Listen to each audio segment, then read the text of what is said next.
Tim Brando. We love to have Timmy B on the show. He's got double duty this weekend with a college game in Lincoln, Illinois.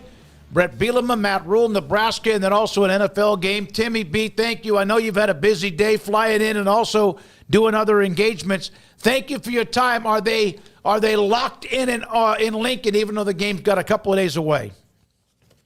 I just got we just pulled into the hotel in Lincoln. I was talking with the guys at Hill Varsity Radio, Schmitty and company.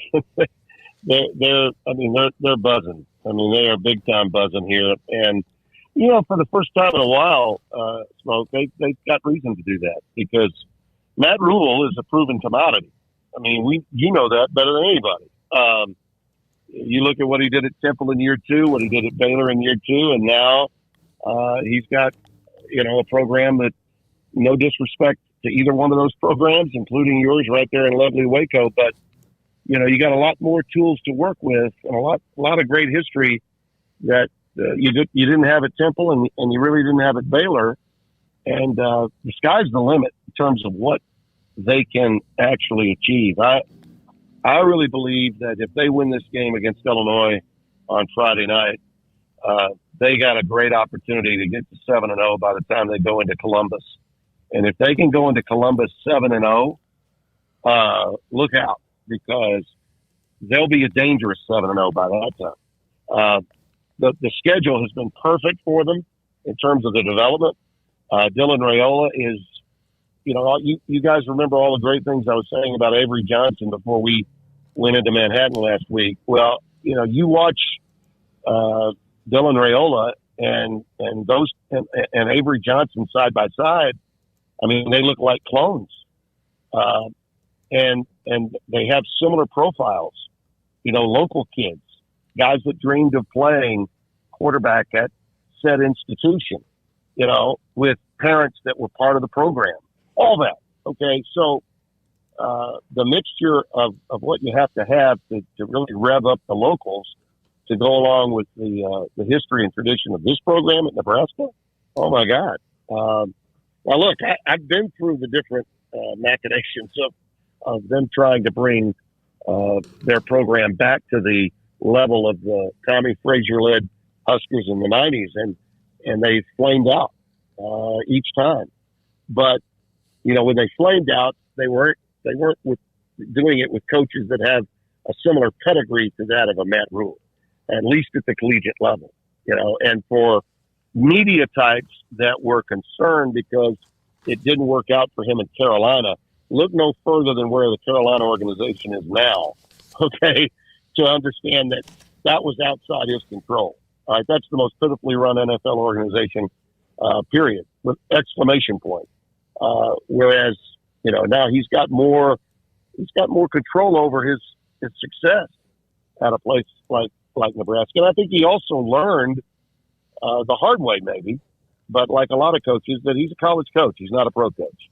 And the ensemble of talent that he's been able to bring in here with the infrastructure, the NIL circumstances, and even really when you think about it, the couple of years he spent in the NFL has probably only helped him in terms of dealing with the crazy part of what college football is today. The career college guys now that are struggling with this, Dabo Sweeney types, if you will, Nick Saban checking out the way he did, seeing the writing on the wall. Guys that have been at it and got used to it being done one way, they're not as comfortable. But guys that have spent a lot of time in the pros, Kiffin at Ole Miss, to a certain extent, this guy, Matt Rhule, it may not have been a good experience, but it's an experience that he can profit from in terms of the way you put together a team now. A roster is going to change so dramatically from year to year. The numbers on transfer portal are amazing right now in terms of who's making an impact, and especially at the quarterback position. So if you don't have a homespun, homegrown guy like an Avery Johnson or like a Dylan Raiola, then you've got to do it through the portal. And he who gets it done the best in that portal is going to be successful. Tim, the other side of this game, Illinois, Brett Bielema's built a really strong defense there. They are now a team that, you can't really, for a while you could kind of rubber stamp in the Illinois, that's probably going to be an easy one. It's not. They're not an easy out. No. They're playing really well. This is a tougher test than even Colorado for Nebraska. Yeah, without a doubt. Oh, without a doubt. And, Holtmeyer is a fantastic quarterback. Where'd they get him? The transfer portal. Mm-hmm. And the guy can wing it, The fun part about this game, I think, we're going to be talking with the coaches tomorrow, and then Friday. Actually, we're really happy that we're at the hotel we are here in Lincoln because Brett and his crew are going to be staying in the same hotel with us.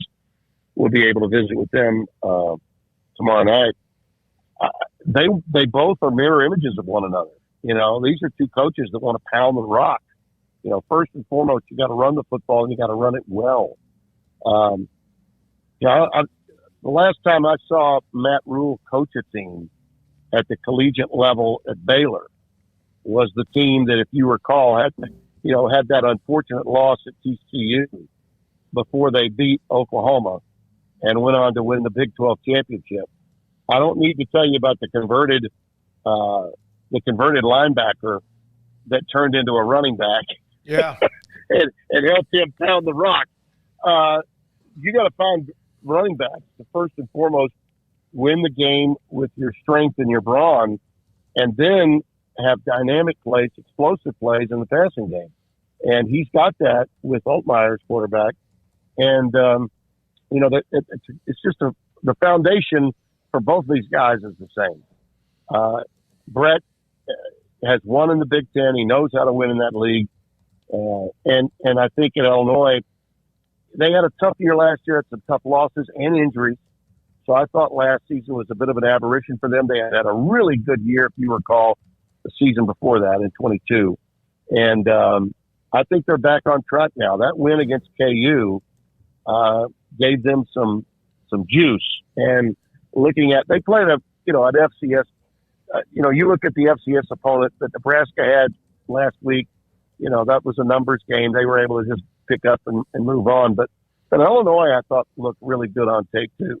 And I think it's going to be a very, very exciting game. And both teams are going to try to pound the rock first and foremost. It'll be like an inter-squad game, I think, for both of them. And I think it'll be one of those games that lasts about three and a half hours tops, because both are going to try to run the ball. But it's not to say that they won't have some explosive plays, because I think they will. Both teams like to use the tight end a lot, and both teams have burners on each side that can give you some big plays that way too. So it's going to be a lot of fun. And I think, I may be wrong, but I think Dylan Raiola, much like Avery Johnson last week, will be introduced to the world. Talked about the Friday night package and what it meant to Fox. Michael Mulvihill, who's our metrics guy and the guy that put together he was really the author of the Big Noon concept. He came up with this Friday night package idea, with the idea that, okay, CBS and NBC are going to have a good portion of the Big Ten now. So how do we hold on to some Big Ten games and feature some Big 12 matchups that are important? Let's do it on Friday night. And a lot more eyeballs are available to watch on Friday than on Saturday for games like this. And Avery Johnson became sort of a household name last week. And I think the same could be true for Dylan Raiola. If he has the kind of game I think he might. Yeah, I know the Big Ten's also part of that, but I do think so far it's been great exposure for the Big 12. I think that maybe that game gets lost if it's a Saturday, somewhere else, just to miss the schedule. And same thing for, ESPN Thursday night having Arizona State, playing Texas State. I think for the Big 12, the non-traditional pockets are probably going to be where they get a lot of their eyeballs. So I think that was smart. Brett Yormark was at the game. I finally met him. He came to the booth to say hello. And he told me when, I didn't even ask the question. He said, when I get done here, I'm flying out to LA and I'm going to be talking to your bosses, and we're going to be talking about the future and trying to get more Big 12 games on weeknights. So, he definitely wants to be part of this and a bigger part of this in the future. I think this package of games on Friday is only going to grow. It's not as though we don't have some competition with games elsewhere. I think Stanford may be playing an ACC game up against us. I'm trying to remember who they play this week, but those games, in my view, whether it's that game, an ACC game, or if it's an American Conference game, you go up against the Big Ten and the Big 12. I think we've got the feature matchup on Friday, and when you got two ranked teams playing on a Friday night, as opposed to Saturday in the 3:30 window or the 7 o'clock window, there's just so much competition for you. So, Yormark's a smart guy. He wants to create more revenue streams and get more exposure. And look, we're better to do it than Fox. We're a network that was created by football. I mean, really created by football. So, and our college football portfolio is growing, and this is the most recent example of that. Tim, you mentioned a couple of young quarterbacks. I'd be remiss if I didn't ask you about another young quarterback that made a big splash. He's gotten plenty of coverage, but still, Arch Manning, your impressions. We've seen him. That wasn't the first time we've seen him, but that was a different ball game right there. I texted Old Red, and by the way, that's old with an E, not old. When I put old, if I said old, word would get back to Archie, and he'd be in my kitchen. But he was sending me pictures. We were working together at CBS on the SEC on CBS in the studio. He would send me pictures and videos of little Arch when he was playing at Newman, and starting as a freshman, like as a ninth grader. Okay, so he'd been waiting and chomping at the bit for a long time to get some reps in a game. In fact, last year when they played Houston in that game Spencer and I had, they got out to a 21-0 lead. Cooper and his wife and family, they made the trip over from New Orleans because they thought there might be a chance if they got a good lead that he'd get in the game. And they got out to a 21-0 lead, so they were pretty enthused late in the second quarter. But then Houston mounted this incredible comeback with a couple kickoff returns and a punt return. And then later, Ewers got hurt, you might recall. And the other kid that has since transferred got in the game and then quarterback the next couple. But Arch has always been looking at this through the lens of the big picture, waiting his turn. And, they're going to play ULM, my alma mater, this week. I keep telling Bryant Vincent, the head coach there, has gotten ULM to the 2-0 start for the first time in a long, long while. And they're excited too. I said, just stay healthy through this one. But I want to give you guys an interesting artifact on that game. In the late 90s, mid to late 90s, in high school in Shreveport, Louisiana, there was this wonder kid quarterback who was also a first-round draft pick of the Florida Marlins. His name was Josh Booty. Josh decided to take the Marlins' first-round pick, and he went to this was in '95. Okay, so he goes and actually it might have been '94 because he got a Marlins World Series ring. He came up on the 40-man roster late in '94.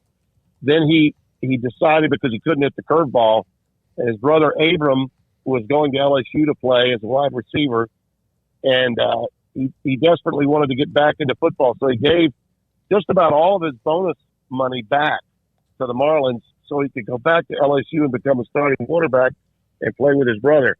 About the same time that was going on, Peyton Manning was throwing passes to Cooper Manning at Newman High School in New Orleans. And Peyton and Josh were basically ranked 1 and 2, depending on what service you were looking at. And now here we go, a generation later. Josh's brother, Abram, has a son named Little Arch, named after his grandfather. And who is he going to be playing against at Darrell K. Royal Memorial Stadium? A team that's quarterbacked by General Booty, the transfer from Oklahoma, whose father is John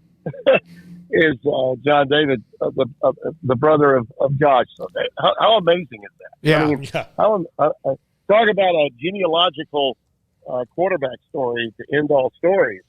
And that's what you got. And I think at a place like my school that's got the lowest budget in Division I college football and was picked preseason as number 134 among the 134 Division I schools. For them to be 2-0 going into Memorial Stadium is something they're excited about. So that's a game that I'll have a little bit of an eye on come Saturday. Tim, in college football business news this week, we heard about Tennessee is going to be adding a 10% talent fee to their season ticket packages to offset costs. What are your thoughts on this? Like, I know it's kind of inevitable, and there's really nothing as a college football populace that we can do about this. It just seems like kind of crappy to me. Well, here's the thing. You got to understand now, everything's for sale. Everything's for sale. And we all just have to adjust and adapt to that. Tennessee had some very Neanderthal laws in the Southeastern Conference that people probably don't understand, going back as far as the 80s when Johnny Majors was coach. By example, they would not allow a coach. Think about this. When Johnny Majors was coach, before Philip Fulmer took over, the state of Tennessee would not allow its head coach in its contract to do commercials locally. Now think about that for a minute, okay? I mean, can you imagine going into a college football town and not seeing the head coach of the said program doing commercials either for an auto dealership or, God knows what, right? They're all over the place. They had to change the way they were governing in order to keep up so that coaches could actually get paid. Philip Fulmer actually did not get the kind of money that other coaches were getting because of this really kind of crazy law that they had in place, even after Majors had left and then had come back and after his period at Pitt. But I think that Danny White, who's now the athletic director at Tennessee, who obviously was at UCF, is a progressive mind, and he's looking at any chance that he can get to have an upside to all of the money that's generated by the fandom that is at Tennessee. And when you got that many fans and that many people at a game, and you can charge that amount of money, it's just going to add up quickly. I know it doesn't look good to the purist that's out there. It doesn't feel necessarily right, but they don't give a damn anymore. Northern Catalina, they don't care, and I think that's the deal. We just have to be numb to that to some extent. It takes some doing. I understand that, particularly for people our age, Smoke. I mean, it takes a little doing, but it's just the world we live in today. At least they're being honest about it. Yeah. And you know what? Where would that money be going otherwise?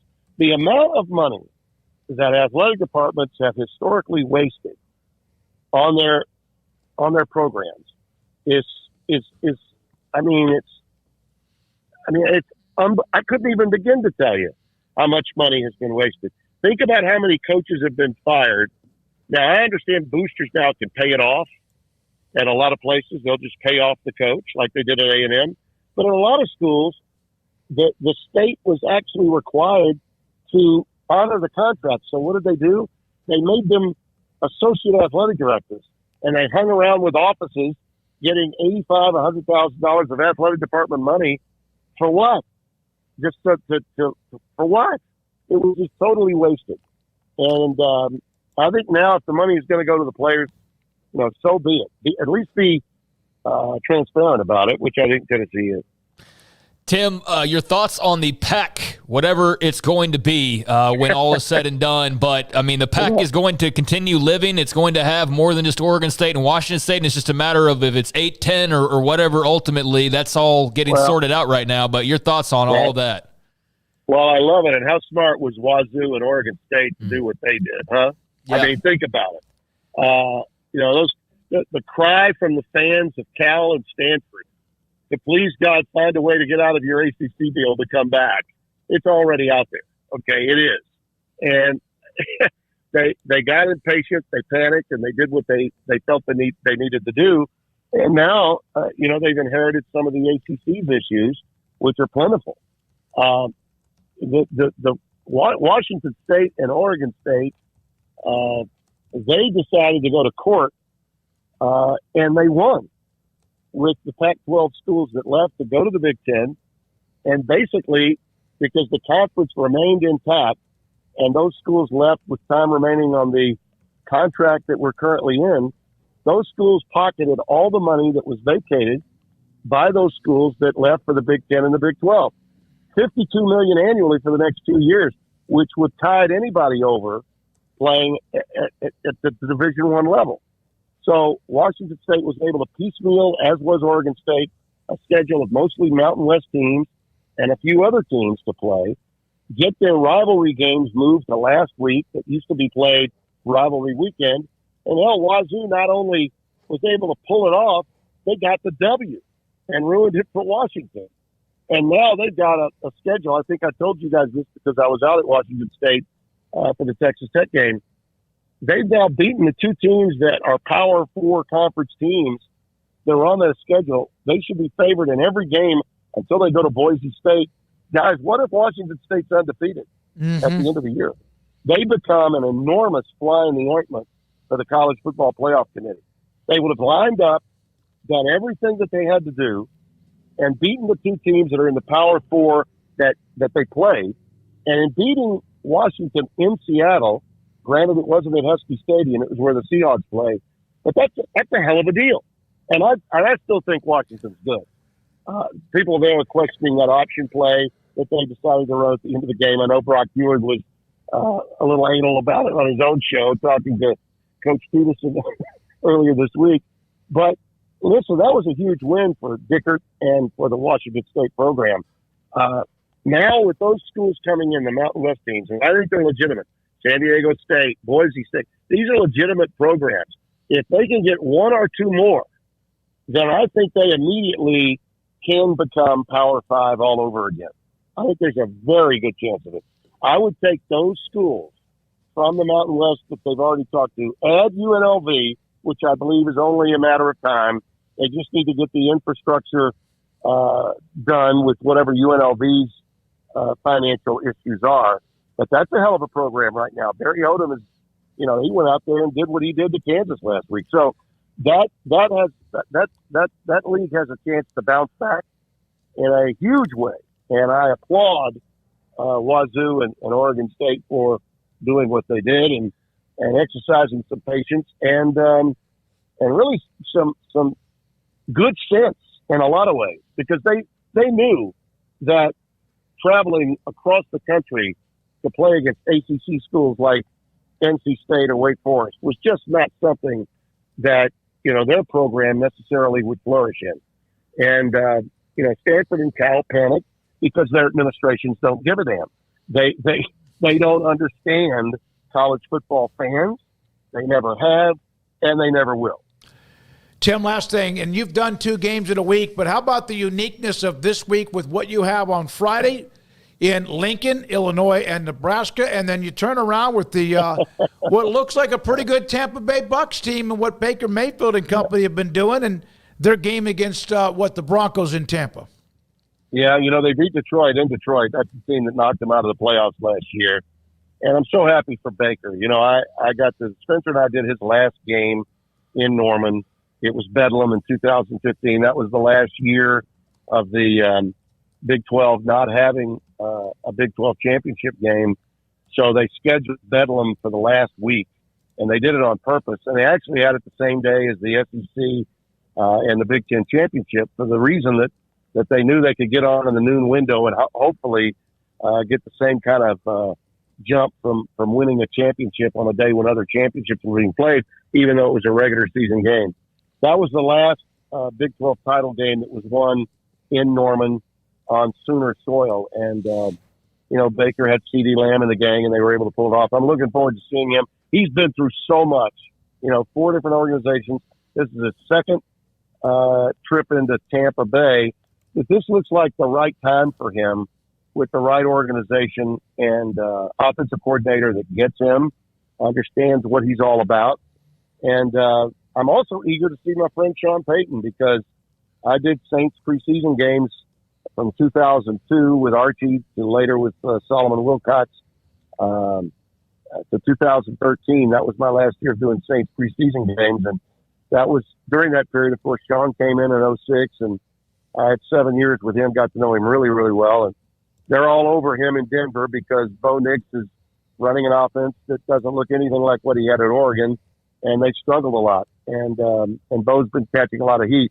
But he's a rookie, and I think with Sean, he'll be patient with him, and they can get the job done. Their defense has been good enough to win, but their offense has really struggled.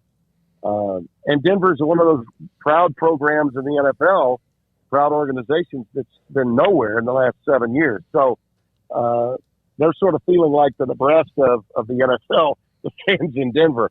But I'm eager for the game. I get to work with a legend in Matt Millen. Matt was the number 2 analyst, at Fox when Madden and Summerall came over from CBS. Matt was working with Dick Stockton all those years. And we're contemporaries. We've been at it a long time. So we sort of fit in the booth like an old shoe. And I'll join him, and we'll do it. I always love it when they call me to come out of the bullpen to do some NFL. And a lot of times fans are a little freaked out. They're like, "Oh, Brando, I didn't know you did the NFL." I'm like that. I've done NFL games for most of my career. They just were regional games that maybe you didn't see. Both at CBS and now at Fox. But I've always said this about the NFL. It may be the number 1 girl in town. You know, it might be the hottest chick in television for sports fans because it is the sacred cow. I mean, nothing's bigger than the NFL. But if you're not doing either the number 1 game or the number 2 game for the network, you know, you're just going to 6% of the country, 8% of the country, 10%. In college football, every game's national, or at least it feels like every game's national. So I've always said I'd love to do the NFL more, but I would never want to do the NFL at the expense of doing college. You know, college is my passion, but I still keep up with the NFL. I follow it. I'm a fan of it. So whenever they have a chance to call me and say, "Hey, we need a little help. Can you pony up for us and do another game on Sunday?" I'm always excited about it. Tim, enjoy the weekend. We'll try to see if we can find time to see you on Friday. Craig and I are coming up on Friday to see the game in Memorial Stadium in Lincoln. So thank you for your time. Oh, we wow. appreciate it. Yeah, we'll be there. I sure hope I see you. I'll be there early, so you'll know where to find me.